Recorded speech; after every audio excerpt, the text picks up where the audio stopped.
ഉരുളൻകിഴങ്ങ് ഉടച്ചത്, ക്യാരറ്റ് പൊടിച്ചത്, ഉള്ളി ചെറുതാക്കി അരിഞ്ഞത്, പട്ടാണിക്കടല വേവിച്ച് വെച്ചത്, വെളുത്തുള്ളി ഇഞ്ചി ചതച്ച് വെച്ചത്, പിന്നെ ചപ്പ് പച്ചമുളക് അത്, പിന്നെ കാബേജ് ചെറുതാക്കി അരിഞ്ഞത്.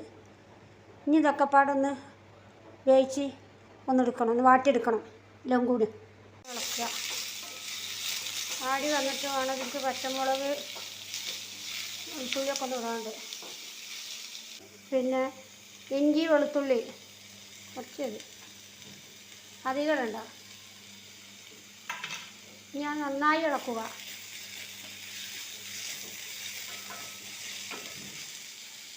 പച്ചമുളക് ചതച്ചത്,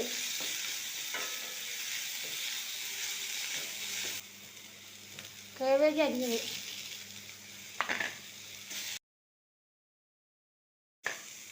ക്യാരറ്റ് അരിഞ്ഞത്,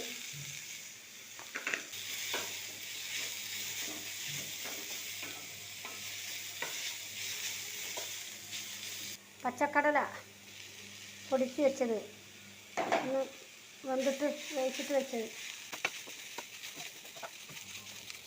അടുത്തത് ഉരുളൻകിഴങ്ങ് വേവിച്ച് വെച്ചത്.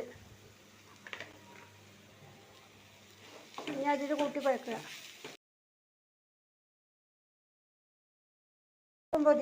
ചപ്പും വേപ്പിൻ്റെ ഇലയൊക്കെ,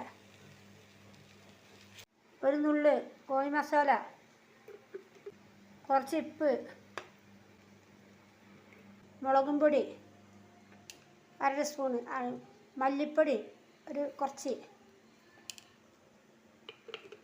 മഞ്ഞൾപ്പൊടി അതും കുറച്ചൊക്കെ നന്നായി ഇളക്കുക. ശേഷം കുരുമുളകിൻ്റെ പൊടി ഇടണം, ഉപ്പ് ഇടുവാൻ. ഇത് ചൂടാറിയിട്ട് കട്ട്ലേറ്റ് ഉണ്ടാക്കുക.